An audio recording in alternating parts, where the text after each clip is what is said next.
तो सबसे पहले इलेक्ट्रिक चार्ज का मतलब क्या होता है वो अपन डिस्कस करते हैं। देखो, इलेक्ट्रिक चार्ज क्या चीज़ होती है? किसी भी मटेरियल की वो बेसिक प्रॉपर्टी जिसकी वजह से वो इलेक्ट्रिकल या मैग्नेटिक इफेक्ट प्रोड्यूस करेगा या उसको सेंस करेगा, इस प्रॉपर्टी को हम क्या बोलते हैं?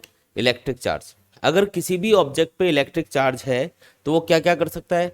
वो इलेक्ट्रिक फील्ड प्रोड्यूस कर सकता है, अपने आसपास रखे किसी दूसरे चार्ज के ऊपर एक इलेक्ट्रिक फोर्स लगा सकता है, चार्ज की कुछ पोटेंशियल एनर्जी हो सकती है, पोटेंशियल हो सकता है। तो ये सारे जो इफेक्ट है वो किसकी वजह से प्रोड्यूस होते हैं? इलेक्ट्रिक चार्ज की वजह से। और या फिर ये भी कर सकता है इलेक्ट्रिक चार्ज कि वो करंट और मैग्नेटिक फील्ड प्रोड्यूस करे। तो ये सारी की सारी जो फिनोमेना है ये किसके ऊपर बेस्ड होती है? इलेक्ट्रिक चार्ज के ऊपर बेस्ड होती है। जैसे आपने देखा होगा, हम कंघे से बाल बनाते हैं तो बाल कंघे की तरफ अट्रैक्ट होते हैं, या फिर प्लास्टिक के स्केल को अगर हम नायलॉन से रब करके और कागज के टुकड़ों के पास लेके जाते हैं तो कागज के टुकड़े क्या होते हैं? उससे अट्रैक्ट होते हैं। तो ये जो फिनोमेना है ये किस चीज़ का इंडिकेशन है? कि उन ऑब्जेक्ट्स के ऊपर इलेक्ट्रिक चार्ज है। समझ में आया कि? तो ये सारी की सारी जो फिनोमेना है, जैसे थंडरस्टॉर्म के टाइम पे जो लाइटनिंग होती है ये भी इलेक्ट्रिक चार्ज की वजह से होता है। मतलब बहुत सारी फिनोमेना आप देख सकते हो अपने चारों तरफ जो इलेक्ट्रिक चार्ज की वजह से होती है। तो इलेक्ट्रिक चार्ज के बारे में आप क्या मतलब डेफिनेशन बनाओगे? आप कह सकते हो कि इलेक्ट्रिक चार्ज किसी भी मटेरियल की वो बेसिक प्रॉपर्टी है जिसकी वजह से वो इलेक्ट्रिकल या मैग्नेटिक इफेक्ट प्रोड्यूस करेगा या उसको सेंस करेगा। ये सारी की सारी जो फिनोमेना अभी हमने बात करी ये सब किसके ऊपर डिपेंड करेंगी? इलेक्ट्रिक चार्ज के ऊपर डिपेंड करेंगी। ठीक है, तो इलेक्ट्रिक चार्ज के लिए हमने एक डेफिनेशन बना ली। इलेक्ट्रिक चार्ज मटेरियल की वो प्रॉपर्टी है जिसकी वजह से वो इलेक्ट्रिकल या मैग्नेटिक इफेक्ट प्रोड्यूस करता है या फिर उसको सेंस कर सकता है। ठीक है, अच्छा कितने टाइप के इलेक्ट्रिक चार्ज होते हैं? तो बेसिकली देखो, नेचर में दो टाइप के इलेक्ट्रिक चार्ज होते हैं। एक को हमने नाम दिया पॉजिटिव और दूसरे को नेगेटिव। जो इलेक्ट्रिक चार्ज है वो दो टाइप के होते हैं, पॉजिटिव और नेगेटिव। अच्छा, इनका नाम पॉजिटिव नेगेटिव क्यों रखा? क्योंकि ये दोनों ही टाइप के चार्ज एक दूसरे के कांटेक्ट में आते हैं तो एक दूसरे को कैंसिल करते हैं। इनमें जो पॉजिटिव टाइप का चार्ज है ये होता है प्रोटॉन्स के ऊपर, और जो नेगेटिव टाइप का चार्ज है ये किस पे होता है? इलेक्ट्रॉन्स के ऊपर। ये दो ही टाइप के चार्ज होते हैं नेचर में। कौन कौन से? पॉजिटिव और नेगेटिव। और दोनों ही टाइप के चार्ज अगर एक दूसरे के कॉन्टैक्ट में आते हैं तो एक दूसरे को कैंसिल करते हैं, इसलिए इनका नाम क्या रखा? पॉजिटिव और नेगेटिव। जैसे पॉजिटिव वैल्यू में नेगेटिव वैल्यू ऐड करोगे तो आपस में वो कैंसिल होंगे, उसी तरीके से पॉजिटिव चार्ज और नेगेटिव चार्ज का नेचर भी इसी टाइप का है कि दोनों चार्ज अपोजिट नेचर के हैं और एक दूसरे के कांटेक्ट में आने पे एक दूसरे को कैंसिल करते हैं, इसलिए इनका नाम ऐसा रखा अपन ने। ठीक है, लाइक चार्जेस हमेशा क्या करेंगे? एक दूसरे को रिपेल करेंगे। अगर पॉजिटिव पॉजिटिव चार्जेस को आप पास पास रखोगे तो इनके बीच में हमेशा आपको रिपल्शन देखने को मिलेगा। और अगर पॉजिटिव और नेगेटिव चार्ज यानी अनलाइक चार्जेस को पास पास रखोगे तो इनके बीच में हमेशा क्या होगा? इनके बीच में हमेशा अट्रैक्शन देखने को मिलेगा। तो एक प्रॉपर्टी हमने क्या बता दी कि लाइक चार्जेस हमेशा एक दूसरे को रिपेल करेंगे और अनलाइक चार्जेस हमेशा एक दूसरे को अट्रैक्ट करेंगे। ठीक है, ये प्रॉपर्टी भी याद रखनी है। अच्छा, किसी भी ऑब्जेक्ट पे इलेक्ट्रिक चार्ज क्यों आता है? मतलब इसका रीजन क्या है? भाई कोई ऑब्जेक्ट पॉजिटिवली चार्ज है, कोई ऑब्जेक्ट नेगेटिवली चार्ज है, तो इसका रीजन क्या होगा? तो देखो, नॉर्मली अगर आप देखोगे तो कोई भी मटेरियल हो, नॉर्मली जैसे एटम्स है, वो मटेरियल है वो किससे बनेगा? एटम से। और एटम का जो सेंट्रल पार्ट है उसको क्या बोलते हैं? न्यूक्लियस बोलते हैं। न्यूक्लियस में दो टाइप की चीजें होती हैं, कौन कौन सी? एक तो होते हैं प्रोटॉन्स और दूसरी चीजें क्या होती है? न्यूट्रॉन। प्रोटॉन पे पॉजिटिव चार्ज है और जो न्यूट्रॉन्स हैं उनके ऊपर कोई चार्ज नहीं होता। ठीक है, इनके बाहर मतलब न्यूक्लियस के बाहर इलेक्ट्रॉन चक्कर लगाते रहते हैं। तो नॉर्मल कंडीशन में तो ये वाली सिचुएशन होती है, ये जैसे इलेक्ट्रॉन चक्कर लगा रहे हैं, इलेक्ट्रॉन्स के ऊपर कौन सा चार्ज है? नेगेटिव। नॉर्मल कंडीशन में क्या होगा कि किसी भी एटम के अंदर जितने नंबर ऑफ इलेक्ट्रॉन्स होंगे उतने ही नंबर ऑफ प्रोटॉन्स भी होंगे। जितने नंबर ऑफ इलेक्ट्रॉन्स है उतने ही क्या है? नंबर ऑफ प्रोटॉन्स भी हैं। अगर number of electrons number of protons बराबर हैं तो देखो इन पे चार्ज भी बराबर होता है। चार्ज ऑफ इलेक्ट्रॉन यानी चार्ज को हम क्यू के सिंबल से रिप्रेजेंट करते हैं, और चार्ज ऑफ प्रोटॉन ये दोनों मैग्नीट्यूड में बराबर होते हैं। बस फर्क इस बात का है कि इलेक्ट्रॉन पे नेगेटिव चार्ज होगा और प्रोटॉन पे पॉजिटिव चार्ज होगा। तो नंबर ऑफ इलेक्ट्रॉन और नंबर ऑफ प्रोटॉन क्या है? नॉर्मल कंडीशन में किसी भी एटम के अंदर क्या होते हैं? बराबर। अगर बराबर होंगे तो जितना नेगेटिव चार्ज होगा उतना ही पॉजिटिव चार्ज भी होगा। भाई मान लो 10 इलेक्ट्रॉन है, 10 प्रोटॉन है, तो 10 इलेक्ट्रॉन्स के ऊपर 10 ई चार्ज होगा माइनस में, और प्रोटॉन्स के ऊपर 10 ई चार्ज होगा प्लस में। ई का मतलब है चार्ज ऑफ 1 इलेक्ट्रॉन, ई को हम चार्ज ऑफ 1 इलेक्ट्रॉन मानेंगे। ठीक है, चार्ज ऑफ 1 इलेक्ट्रॉन क्या है? ई से रिप्रेजेंट कर रहे हैं। तो इस एटम के अंदर नॉर्मल कंडीशन में अगर इसमें 10 इलेक्ट्रॉन है तो 10 प्रोटॉन है, तो 10 ई तो क्या हो गया? प्रोटॉन्स के ऊपर पॉजिटिव चार्ज हो गया प्लस 10 ई, और 10 ई ही क्या होगा, नेगेटिव चार्ज भी होगा जो कि इलेक्ट्रॉन्स के ऊपर होगा। तो टोटल चार्ज कितना होगा इसके ऊपर, 0। इसलिए नॉर्मल कंडीशन में कोई भी एटम ले लो वो क्या मिलेगा, इलेक्ट्रिकली न्यूट्रल मिलेगा, उसमें कोई भी चार्ज नहीं होगा। लेकिन अगर आप किसी भी इलेक्ट्रॉन को एनर्जी देके एटम से बाहर निकाल देते हो, मान लो इस इलेक्ट्रॉन को आपने एनर्जी दी और ये इलेक्ट्रॉन ऑर्बिट से बाहर निकल गया, मतलब इस एटम से फ्री हो गया, तो इसको हम बोलेंगे फ्री इलेक्ट्रॉन। कौन सा इलेक्ट्रॉन है ये, फ्री इलेक्ट्रॉन। देखो फ्री इलेक्ट्रॉन का मतलब है वो इलेक्ट्रॉन जो एटम से फ्री हो चुका है उसको हम क्या बोलेंगे, फ्री इलेक्ट्रॉन बोलेंगे। ऐसा इलेक्ट्रॉन जो एटम से फ्री है उसको हम क्या बोलेंगे, फ्री इलेक्ट्रॉन। ठीक है, तो ये जो न्यूक्लियस इसके चारों तरफ क्या होता है, ये जो इलेक्ट्रॉन चक्कर लगा रहे थे इनको अगर एनर्जी मिलेगी तो ये इस एटम से बाहर निकल सकते हैं, इससे फ्री हो सकते हैं, इसके न्यूक्लियस के अट्रैक्शन फोर्स से दूर जा सकते हैं, तो उनको बोलते हैं फ्री इलेक्ट्रॉन। अगर किसी भी मटेरियल में कंडक्शन हो रहा है, जैसे अगर मेटल्स की बात करूं तो मेटल्स के अंदर ये जो फ्री इलेक्ट्रॉन्स होते हैं ना, इन्हीं की वजह से कंडक्शन होता है। मतलब जो मेटल्स हैं वो गुड कंडक्टर ऑफ इलेक्ट्रिसिटी इसलिए मानी जाती है क्योंकि उनके अंदर क्या होते हैं, बहुत सारे फ्री इलेक्ट्रॉन होते हैं जिनकी वजह से इजीली चार्ज फ्लो होता है। तो नॉर्मल कंडीशन की बात कर रहे थे तो इनके ऊपर, एटम के ऊपर टोटल चार्ज 0 था, लेकिन जैसे ही इलेक्ट्रॉन बाहर निकल गया अब इलेक्ट्रॉन क्या हो गए, कम हो गए। अब 9 इलेक्ट्रॉन्स है, 9 इलेक्ट्रॉन्स के ऊपर चार्ज कितना होगा, -9 इंटू ई। प्रोटॉन अभी भी 10 है तो उनके ऊपर चार्ज कितना है, +10 इंटू ई। टोटल चार्ज कितना आएगा, टोटल करोगे तो प्लस ई बचेगा। इसका मतलब ये है कि अगर कोई भी मटेरियल या कोई भी एटम अगर इलेक्ट्रॉन्स को लूज करेगा तो उसके ऊपर हमेशा कौन सा टाइप का चार्ज आएगा, बोलो, पॉजिटिव। अगर ये कोई मटेरियल है इसने इलेक्ट्रॉन लूज किया तो इसके ऊपर कौन सा चार्ज आएगा, इसके ऊपर आएगा पॉजिटिव चार्ज। मास पे कोई फर्क पड़ेगा क्या, तो मास पे भी फर्क पड़ेगा क्योंकि इलेक्ट्रॉन का कुछ मास भी होता है।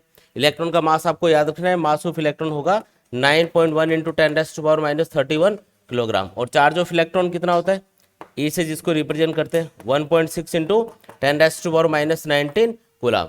तो अगर कोई भी मटेरियल है उससे इलेक्ट्रॉन निकल रहे हैं तो इसका मतलब उसके मास में कमी आ रही होगी। एम नोट मास था पहले, अब हो गया एम, तो एम नोट क्या होगा, एम नोट ज्यादा होगा एम से, यानी M is greater than, M not is greater than M. बात समझ में आई क्या। इसी तरीके से अगर इसका उल्टा होता तो मान लो कोई एटम इलेक्ट्रॉन गेन कर रहा है, उसमें एक्स्ट्रा इलेक्ट्रॉन आ गए, तो इलेक्ट्रॉन अगर गेन करेगा तो उस कंडीशन में नंबर ऑफ इलेक्ट्रॉन्स बढ़ जाएंगे और इलेक्ट्रॉन्स के ऊपर नेगेटिव चार्ज है इसलिए उसके ऊपर रिजल्टेंट चार्ज कौन सा आएगा, नेगेटिव। तो इसका मतलब ये है कि अगर कोई भी मटेरियल इलेक्ट्रॉन्स को गेन करेगा, इलेक्ट्रॉन्स के ऊपर नेगेटिव चार्ज है, अगर नेगेटिव चार्ज को गेन करेगा तो इसका मतलब उसके ऊपर नेगेटिव चार्ज आएगा। मास पे क्या फर्क पड़ेगा, मास बढ़ेगा या कम होगा, बढ़ेगा क्योंकि ये इलेक्ट्रॉन्स को गेन कर रहा है। सिंपल सी बात है, अगर कोई भी मटेरियल इलेक्ट्रॉन्स को गेन करेगा तो उसके ऊपर हमेशा नेगेटिव चार्ज आएगा और उसका मास इंक्रीज होगा। भाई इलेक्ट्रॉन आ रहे हैं ना उसके ऊपर, तो मास में थोड़ी सी बढ़ोतरी होगी, मास थोड़ा सा बढ़ेगा। सिंपल सी बात है भाई, इलेक्ट्रॉन अगर लूज करेगा तो पॉजिटिव चार्ज, पॉजिटिव चार्ज का मतलब है मास पहले से थोड़ा सा कम।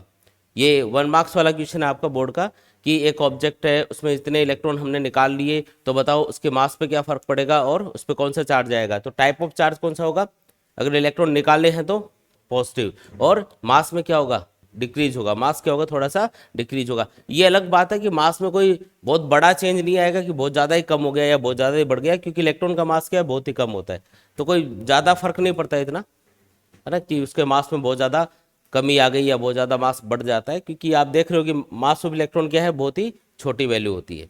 ठीक है, तो ये तो कुछ बेसिक बातें हुई। अब अगर किसी भी ऑब्जेक्ट पे इलेक्ट्रिक चार्ज का पता लगाना है तो इसके लिए हम एक इंस्ट्रूमेंट यूज करते हैं। अगर किसी भी ऑब्जेक्ट पे इलेक्ट्रिक चार्ज का पता लगाना है तो उसके लिए हम क्या करेंगे, एक इंस्ट्रूमेंट यूज करेंगे जिसका नाम होता है गोल्ड लीफ इलेक्ट्रोस्कोप। किसी भी ऑब्जेक्ट पे इलेक्ट्रिक चार्ज का पता लगाने के लिए जो इंस्ट्रूमेंट यूज किया जाता है उसका नाम क्या है, गोल्ड लीफ इलेक्ट्रोस्कोप। देखो ये दिखने में कैसा होगा, तो इसके अंदर जैसे मान लो ये ग्लास का एक जार है और इसके अंदर ये कैप लगा हुआ है और इसके अंदर क्या होगा, एक मेटल का वायर होगा जो जिसका नीचे वाला सिरा क्या क्या होगा, ऐसे फोल्डेड होगा, ऐसे मुड़ा हुआ रहेगा। ये एक मेटल का छोटा सा स्फेयर है जो हमने इससे अटैच कर दिया ताकि ऊपर वाला जो सरफेस एरिया वो थोड़ा सा ज़्यादा रहे। यहाँ पे गोल्ड की बनी हुई 2 पतली पतली पत्तियां लटकी रहती है जिनको बोलते हैं गोल्ड लीव्स, है ना। तो ये गोल्ड की बनी हुई 2 पतली पतली स्ट्रिप्स यहाँ पे लटकी हुई रहेंगी। ये जो गोल्ड लीव्स है इनको यूज करने का रीजन ये है क्योंकि गोल्ड क्या होता है, एक तो जब उसको आप पतला करते हो तो वो टूटता नहीं, उसकी स्ट्रेंथ ज़्यादा होती है, और एक दूसरी प्रॉपर्टी ये है कि ये कंडक्टर होता है। तो हमको कोई ऐसा कंडक्टिंग मटेरियल चाहिए था जो जिसको हम पतला कर सके, जिसकी पतली शीट बना सकें, जिसकी पतली लीव्स बन सकें, ताकि ये हल्की रहे, वजन में हल्की होनी चाहिए, तभी इनमें कोई मूवमेंट आपको नजर आएगा। अगर ये भारी होंगे तो मूवमेंट नजर नहीं आएगा, चार्ज का पता नहीं लगा पाएंगे अपन। तो ये दो गोल्ड की बनी हुई लीव्स है वो उसके ऊपर लटका दी अपन ने। अब हमको पता है कि जो मेटल बॉडी होती है, ये मेटल वायर है और ये गोल्ड है, ये भी मेटल है। तो मेटल्स के अंदर क्या होते हैं, बहुत सारे फ्री इलेक्ट्रॉन्स होते हैं, और फ्री इलेक्ट्रॉन्स की वजह से क्या होगा, जो मेटल्स है वो गुड कंडक्टर ऑफ इलेक्ट्रिसिटी माने जाते हैं। तो नॉर्मल कंडीशन में क्या होगा कि इस वायर के अंदर और इन गोल्ड लीव्स के अंदर जितने भी फ्री इलेक्ट्रॉन्स होंगे वो रैंडमली घूमते रहेंगे, क्योंकि एटम से तो फ्री हो गए और उनके पास थोड़ी बहुत एनर्जी है नॉर्मल टेम्परेचर पे, तो वो रैंडमली घूम रहे हैं, कोई ऊपर जा रहा है कोई नीचे आ रहा है। इसलिए नेट चार्ज इस वायर के ऊपर आपको कितना दिखेगा, 0 दिखेगा, इस पर कोई चार्ज नहीं होगा। देखो एक बार बोर्ड में ये क्वेश्चन पूछा था कि एक वायर में करंट फ्लो हो रहा है, तो क्या वो चार्ज है, तो वो चार्ज नहीं है। वायर में करंट किसकी वजह से फ्लो होगा, फ्री इलेक्ट्रॉन्स की वजह से, और वो जो फ्री इलेक्ट्रॉन्स हैं वो किसी न किसी एटम से फ्री हुए होंगे, उस एटम पे पॉजिटिव चार्ज भी तो होगा। तो वायर के अंदर जो जिस एटम से इलेक्ट्रॉन निकला उसके ऊपर पॉजिटिव चार्ज है और इलेक्ट्रॉन्स के ऊपर नेगेटिव चार्ज है, टोटल चार्ज कितना है, 0। तो वायर चार्ज नहीं होगा, याद रखना है। वायर में अगर करंट फ्लो रहा है तो इसका मतलब ये नहीं है कि वो नेगेटिवली चार्ज है, क्योंकि उसके अंदर इलेक्ट्रॉन्स मूव कर रहे हैं, इलेक्ट्रॉन्स उसके अंदर एक पर्टिकुलर डायरेक्शन में फ्लो हो रहे हैं, इसलिए करंट प्रोड्यूस हो रहा है। लेकिन उसके अंदर वो एटम्स भी हैं जिनसे वो फ्री हुए थे, उसी मटेरियल के अंदर है, उसी वायर के अंदर है, तो उन एटम्स के ऊपर पॉजिटिव चार्ज भी है, तो नेट चार्ज कितना होगा, 0 होगा, तो वायर चार्ज नहीं होता। ठीक है, अब मान लो किसी ऑब्जेक्ट पे इलेक्ट्रिक चार्ज है और आपको उसका पता लगाना है, तो क्या करेंगे, तो उसको इसके पास में लेके आएंगे। मान लो ये पॉजिटिवली चार्ज रोड है और इस पे हमको चार्ज का पता लगाना है, तो क्या करेंगे, इस चार्ज रोड को हम इस डिवाइस के पास में लेके आते हैं। अब हमको पता है कि इस वायर के अंदर और इस इन गोल्ड लीव्स के अंदर क्या है, बहुत सारे फ्री इलेक्ट्रॉन्स हैं, और वो फ्री इलेक्ट्रॉन क्या है, नेगेटिवली चार्ज है। नेगेटिवली चार्ज होंगे तो वो क्या करेंगे, इस पॉजिटिव चार्ज की तरफ अट्रैक्ट होंगे, अट्रैक्ट होंगे तो ऊपर वाले सिरे पे आके इकट्ठा हो जाएंगे। मतलब यहाँ पे इस वायर के अंदर जो भी फ्री इलेक्ट्रॉन थे उनको इधर अट्रैक्शन मिल रहा है, तो अट्रैक्शन की वजह से क्या होगा, वो ऊपर आके इकट्ठा हो गए। अब जिन एटम से इलेक्ट्रॉन निकले थे उनके ऊपर कौन सा चार्ज होगा, पॉजिटिव, और वो जो पॉजिटिव चार्ज होगा वो इस पॉजिटिव चार्ज से क्या होगा, रिपेल, रिपेल होगा, तो वो एकदम दूर वाले सिरे पे आने की कोशिश करेगा, मतलब वो चला जाएगा लीव्स के ऊपर। किसके ऊपर आएगा, लीव्स के ऊपर आएगा। तो लीव्स के ऊपर कौन से टाइप का चार्ज आया, पॉजिटिव। ये जो चार्ज है ये तब तक ही रहेगा जब तक ये चार्ज ऑब्जेक्ट इसके पास में रखा है। अगर आप चार्ज ऑब्जेक्ट को हटा लोगे तो ये वापस से इलेक्ट्रॉन रैंडमली घूमने लग जाएंगे और ये चार्ज गायब हो जाएगा। इस वाले चार्ज को हम बोलते हैं इंड्यूस्ड चार्ज। कौन सा चार्ज है ये, इंड्यूस्ड चार्ज। इंड्यूस्ड चार्ज वो चार्ज होता है जो किसी चार्ज ऑब्जेक्ट को पास में लाने से इंड्यूस हो गया, पहले नहीं था। जब तक चार्ज ऑब्जेक्ट पास में रहेगा तब तक वो इंड्यूस्ड रहेगा, इंड्यूस होता रहेगा, मतलब यहाँ पे इंड्यूस रहेगा। इसको हम बोलेंगे कि यहाँ पे नेगेटिव चार्ज है, यहाँ पे पॉजिटिव चार्ज है। ये कब तक है, जब तक ये पॉजिटिवली चार्ज रोड हमने पास में रखी है। ठीक है, अब ये जो लीव्स है इनके ऊपर आप क्या देख रहे हो कि सेम टाइप का चार्ज आ रहा है, और सेम टाइप का चार्ज आएगा तो ये क्या होंगी, एक दूसरे को रिपेल करेंगे, रिपेल करेंगे तो ये डाइवर्ज हो जाती है, एक दूसरे से दूर चली जाती हैं। तो इन लीव्स का एक दूसरे से डाइवर्ज होने का मतलब ये है कि जो ऑब्जेक्ट हम पास में लेके आ रहे हैं उसके ऊपर इलेक्ट्रिक चार्ज है। अच्छा, अगर इसके ऊपर, इस रोड के ऊपर नेगेटिव चार्ज होता तो क्या होता, अगर इस रोड के ऊपर नेगेटिव चार्ज होता तो क्या होता, इलेक्ट्रॉन्स रिपेल होकर नीचे वाले सिरे पे आ जाते। ऊपर कौन सा चार्ज होता, पॉजिटिव, नीचे इलेक्ट्रॉन्स की वजह से इन लीव्स के ऊपर कौन सा चार्ज आता, negative. Negative negative negative charge भी आपस में एक दूसरे को क्या करते हैं, रिपेल, और उस कंडीशन में अगेन आपको रिपल्शन देखने को मिलता। तो क्या इस डिवाइस से हम चार्ज के नेचर का पता लगा सकते हैं, नेचर का पता नहीं लगता कि पॉजिटिव चार्ज है या नेगेटिव चार्ज है।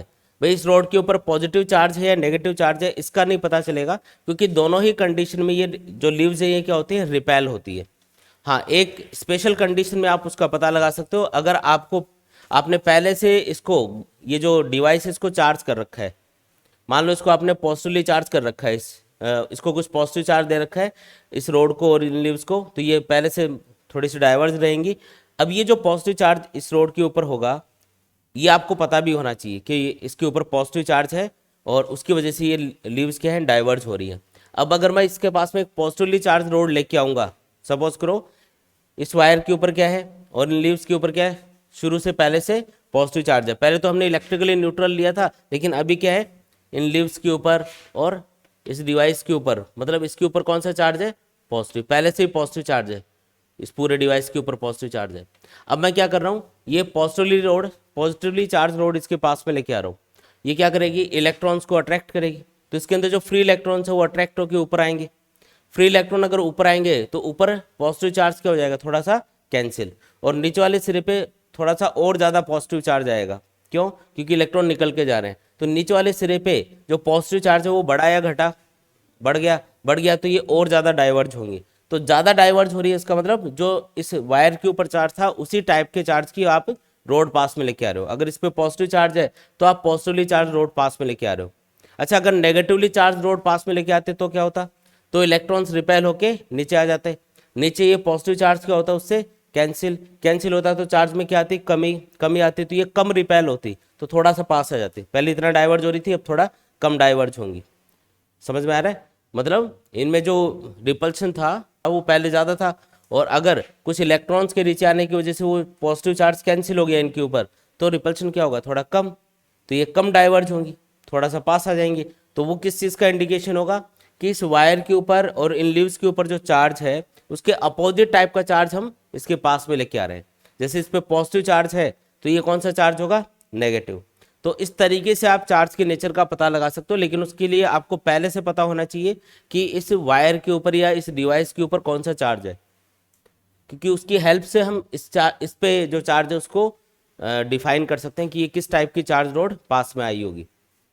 ये चीज़ समझ में आई क्या? तो नॉर्मली तो आप ऐसे लिखोगे, अगर स्पेशल कंडीशन की बात नहीं करें तो हम ये बोलेंगे कि जो गोल्ड लीफ इलेक्ट्रोस्कोप है वो नॉर्मल कंडीशंस में अगर उसको चार्ज नहीं दिया गया है तो वो चार्ज के नेचर का पता नहीं लगा सकता। वो सिर्फ आपको ये बताएगा कि ऑब्जेक्ट पे चार्ज है या नहीं है। ठीक है, इस पे छोटा क्वेश्चन आता है 1 मार्क्स वाला कि किसी ऑब्जेक्ट पे इलेक्ट्रिक चार्ज का पता लगाने के लिए हम कौन से डिवाइस को यूज करेंगे। तो डिवाइस का नाम याद रखना है, इसमें इतनी डिटेल नहीं पूछी जाती। ठीक है, अब 3 स्पेशल कंडीशंस हैं कि चार्ज हो सकता है कि रेस्ट कंडीशन में हो सकता है कि चार्ज मोशन के अंदर हो सकता है कि चार्ज मोशन कर रहा हो लेकिन वेरिएबल वेलोसिटी से मूव कर रहा हो। तो इन तीनों ही कंडीशंस में जो इलेक्ट्रिक चार्ज है वो 3 अलग अलग फिनोमेना प्रोड्यूस करता है। जैसे अगर मान लो कि इलेक्ट्रिक चार्ज रेस्ट कंडीशन में है, कौन सी कंडीशन में है, मान लो इलेक्ट्रिक चार्ज बैठा है, ठीक है, क्या कर रहा है, ये बैठा है, तो इसकी वेलोसिटी कितनी हो गई, 0। अगर इलेक्ट्रिक चार्ज रेस्ट कंडीशन में होगा तो ये क्या करेगा, ये अपने चारों तरफ सिर्फ और सिर्फ इलेक्ट्रिक फील्ड प्रोड्यूस करेगा। क्या प्रोड्यूस करेगा, ओनली इलेक्ट्रिक फील्ड। इसके अलावा कोई भी इफेक्ट प्रोड्यूस नहीं करेगा। इसके पास में कोई दूसरा चार्ज आएगा, उस पर इलेक्ट्रिक फोर्स लग जाएगा और ये सिर्फ इलेक्ट्रिक फील्ड प्रोड्यूस कर रहा होगा। ठीक है, लेकिन अगर इलेक्ट्रिक चार्ज मूव कर रहा हो, मान लो ये इलेक्ट्रिक चार्ज अब दौड़ना स्टार्ट कर दे, क्या करना स्टार्ट कर दिया इसने, दौड़ना स्टार्ट कर दिया। ये देखो अब ये दौड़ रहा है तो ये क्या करेगा, अब ये इलेक्ट्रिक करंट प्रोड्यूस करेगा। देखो चार्ज है तो इलेक्ट्रिक फील्ड तो प्रोड्यूस होगा ही होगा। अगर ये चार्ज है तो इसकी नेचर है कि ये इलेक्ट्रिक फील्ड प्रोड्यूस करे, तो इलेक्ट्रिक फील्ड तो प्रोड्यूस होगा ही होगा। साथ में इसने क्या किया, जैसे इसने मूव किया, अच्छा ये कौन सी स्पीड से मूव कर रहा है, कांस्टेंट स्पीड से। दो चीज हो सकती है भाई, एक तो वेरिएबल स्पीड से मूव करे और एक कांस्टेंट स्पीड से। तो अगर ये कांस्टेंट स्पीड से मूव कर रहा है, कांस्टेंट वेलोसिटी से मूव कर रहा है, तो उस कंडीशन में ये इलेक्ट्रिक करंट और मैग्नेटिक फील्ड भी प्रोड्यूस करेगा, और वो मैग्नेटिक फील्ड कैसा होगा, कांस्टेंट होगा। एक कांस्टेंट मैग्नेटिक फील्ड ये प्रोड्यूस करेगा। मतलब इलेक्ट्रिक चार्ज के साथ साथ इसने क्या प्रोड्यूस करना स्टार्ट कर दिया, ये इलेक्ट्रिक चार्ज के साथ साथ क्या कर रहा है, एक मैग्नेटिक फील्ड भी प्रोड्यूस कर रहा है, बी और प्रोड्यूस करेगा ई के साथ में। ठीक है, तीसरी कंडीशन क्या हो सकती है कि जो इलेक्ट्रिक चार्ज है वो दौड़ तो रहा हो लेकिन वेरिएबल वेलोसिटी से दौड़ रहा हो। कौन सी स्पीड से, वेरिएबल स्पीड से। मतलब इसको जो स्पीड है वो क्या है, वेरिएबल। मान लो दौड़ रहा है, वेलोसिटी इज नॉट कांस्टेंट। अगर वेलोसिटी कांस्टेंट नहीं है तो क्या क्या प्रोड्यूस होगा, तो चार्ज है तो इलेक्ट्रिक फील्ड तो प्रोड्यूस होगा ही होगा, उसमें तो कोई दो राय नहीं है ना। तो इलेक्ट्रिक फील्ड होगा, प्लस अगर इलेक्ट्रिक चार्ज मूव कर रहा है तो ये करंट भी प्रोड्यूस करेगा और मैग्नेटिक फील्ड भी प्रोड्यूस करेगा। लेकिन क्योंकि ये वेरिएबल वेलोसिटी से मूव कर रहा है, इसलिए जो करंट और मैग्नेटिक फील्ड प्रोड्यूस होगा वो कैसा होगा, वेरिएबल मैग्नेटिक फील्ड और वेरिएबल करंट प्रोड्यूस होगा। और साथ में एक और चीज होगी, जब भी इलेक्ट्रिक चार्ज एक्सेलरेटेड मोशन करेगा, एक्सेलरेटेड मोशन का मतलब है कि चार्ज पार्टिकल की वेलोसिटी चेंज हो रही होगी, अगर वेलोसिटी बढ़ रही है या कम हो रही है मतलब, है ना, तो उस कंडीशन में ये एक और चीज प्रोड्यूस करता है जिसको हम बोलते हैं इलेक्ट्रोमैग्नेटिक रेडिएशन। कौन सी चीज प्रोड्यूस करेगा? Electromagnetic radiation. इलेक्ट्रोमैग्नेटिक वेव्स भी प्रोड्यूस करेगा, ईएम वेव्स। ठीक है, तो electric field, variable magnetic field और प्लस क्या प्रोड्यूस होगा? ईएम वेव्स प्रोड्यूस होगी। क्या प्रोड्यूस होगा? ईएम वेव्स प्रोड्यूस होंगी। मैग्नेटिक फील्ड भी रहेगा, इलेक्ट्रिक फील्ड, मैग्नेटिक फील्ड, ये सारी चीजें रहेंगी। साथ साथ ये क्या प्रोड्यूस करने लग जाएगा? ये प्रोड्यूस करेगा इलेक्ट्रोमैग्नेटिक रेडिएशन। ये बात समझ में आई क्या? ठीक है, क्लियर है? ये याद रखना, ये भी आपका 1 मार्क्स वाला क्वेश्चन है। एग्जाम में पूछते हैं कि एक चार्ज पार्टिकल इतनी स्पीड से मूव कर रहा है या इस वेरिएबल स्पीड से मूव कर रहा है, या टाइम का फंक्शन देके आपको बोल सकता है कि जो वेलोसिटी है वो इस फंक्शन के अकॉर्डिंग चेंज हो रही है, और अगर टाइम के अकॉर्डिंग वेलोसिटी चेंज हो रही है तो उससे क्या क्या चीज़ प्रोड्यूस होगी? उससे ये तीनों चीज़ प्रोड्यूस होगी, electric field, variable magnetic field और इलेक्ट्रोमैग्नेटिक वेव्स। अगर वेलोसिटी कांस्टेंट है तो सिर्फ इलेक्ट्रिक फील्ड और मैग्नेटिक फील्ड प्रोड्यूस हो सकता है, इलेक्ट्रोमैग्नेटिक वेव्स प्रोड्यूस नहीं होंगी, क्योंकि इलेक्ट्रोमैग्नेटिक वेव्स किससे प्रोड्यूस होती है? एक्सेलरेटेड चार्ज से प्रोड्यूस होती है। तो चार्ज का एक्सेलरेशन जब तक जीरो है, इन दोनों कंडीशन में चार्ज का एक्सेलरेशन क्या होगा? जीरो, इसलिए ईएम वेव्स प्रोड्यूस नहीं होती।